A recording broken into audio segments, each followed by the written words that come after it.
Hi there, I'm Amy Griffiths and I'm one of the journalists in Manx Radio's newsroom, and you're listening to Newscast. My name's Gail Anderson and I'm a clinical navigator. So after the call takers have taken the 999 call, it will be classified as either a Cat 1, 2, 3, 4 or 5. Cat 1's your serious life-threatening emergencies, Cat 2 as well. Cat 3 or above will come to me, and I will then ring the patient back and talk to them and ask them questions and find out a bit more about what's going on. And then they may well still need an ambulance, so that will be dispatched, or they can be referred to the GP, minor injuries, or make their own way to hospital. So there's all sorts of different options. You don't just get an ambulance straight away. So I suppose that's to help just establish exactly what requires an emergency response and what perhaps isn't as urgent. Yeah, basically. So some jobs will come through as a lower category, but actually on speaking to the patient, they're quite poorly. So then that will get upgraded and they'll have an ambulance coming on the blue lights and sirens.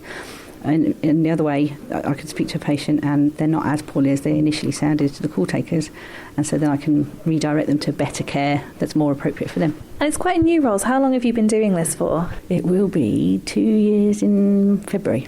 I was a paramedic. I am a paramedic still. I've been in the ambulance service for nearly 22 years, and then this new role came up and I thought it was quite interesting. So.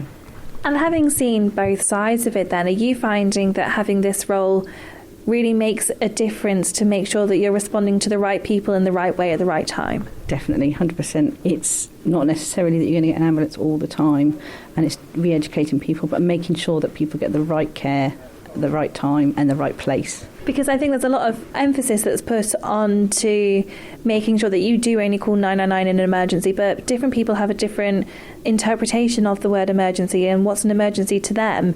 So having this means that people can still feel validated if they call 999, and they can still feel like they have been helped. 100%, definitely. It's nice to help people. That, let's face it, you ring 999 in times of emergency and when you're panicking and struggling. So sometimes I can just reassure people that they have done the right thing, or if they didn't necessarily need an emergency ambulance, it's still not a waste of time because they've got the care they needed. Being a paramedic then, what attracted you to that job and what has kept you in it for so long? I think I'm just crazy. No, I love helping people, basically. Always have done. I think that's the caring side of me, I suppose. And I loved being on the front line, going out to people's houses and things like that, but I'm getting old now. And like I said, this role came up and it looked quite interesting, and I thought because I've been doing it since the beginning, so I kind of helped set it all up and things like that. It's really good. I think it helps. Before this role came up, how aware were you of the control room itself and how it worked? Because obviously you'll be the one getting the deployments from control room, but you wouldn't have necessarily seen the inner workings, I'd imagine. Yeah, no, not really. You speak to the people on the radio all the time, so it's nice to put faces to names. And so obviously you don't realise just how much does go on in here, and obviously we've got the police and the fire all in one, so it's interesting to see how busy they all are as well, and what goes on and how they see everyone dispatch ambulances and things like that. It's very interesting. Everyone works very hard. So International Control Room Week, what does that mean to you, and what does it mean to you to work here in the control room now? I think it's really good to recognise the hard work that people do. A lot of people would just go, they're just answering phone calls, but they don't. They do a lot more than that. They ask the right questions to make sure they get as much information as possible as to what's going on. And yeah, from my point of view, it's really interesting working up here, and it's really nice to see what everyone does.